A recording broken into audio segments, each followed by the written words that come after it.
Hi friends, இன்னைக்கு நம்ம மாதுளம்பழம் ஜூஸ் தான் போட போறோம். இனிமே நம்மளுக்கு சம்மர் ஆரம்பிச்சிடுச்சு. சம்மர் இன்னும் வரல, ஆனா பாத்தீங்க அப்படின்னா வெயில் அந்த மாதிரி இருக்கு. சம்மர் மாதிரி வெயில் தான். குடிங்களாச்சு போடலைன்னா ரெண்டு கண்ணு அவிஞ்சு போகும் போல் இருக்க. நம்ம கடையில போய் ஜூஸ் சாப்பிடறதுக்கு வீட்லயே நம்ம செஞ்சுக்கலாம். மாதுளம்பழம் வாங்கி சில பேர் அப்படி காய போட்டுருவீங்க. ஏன்னா நம்மளுக்கு உரிச்சு சாப்பிடறதுக்கு சோம்பேறித்தனமா இருக்கும்.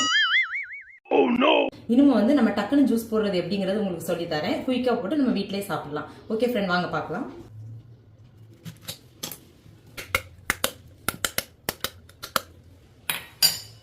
இப்போ பாத்தீங்கன்னா ஃப்ரெண்ட்ஸ், சூப்பரா நம்ம உரிச்சு எடுத்தாச்சு.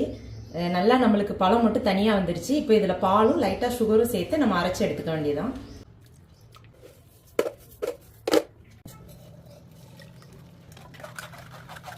ரெண்டே நிமிஷத்துல சூப்பரா மாதுளம் ஜூஸ் ரெடி பண்ணியாச்சு. இந்த மாதிரி ஈஸியா செஞ்சு நீங்களும் சாப்பிடுங்க. உடம்புக்கு ரொம்ப ஹெல்த். இந்த வீடியோ பிடிச்சிருந்தா லைக் பண்ணுங்க. பாய்.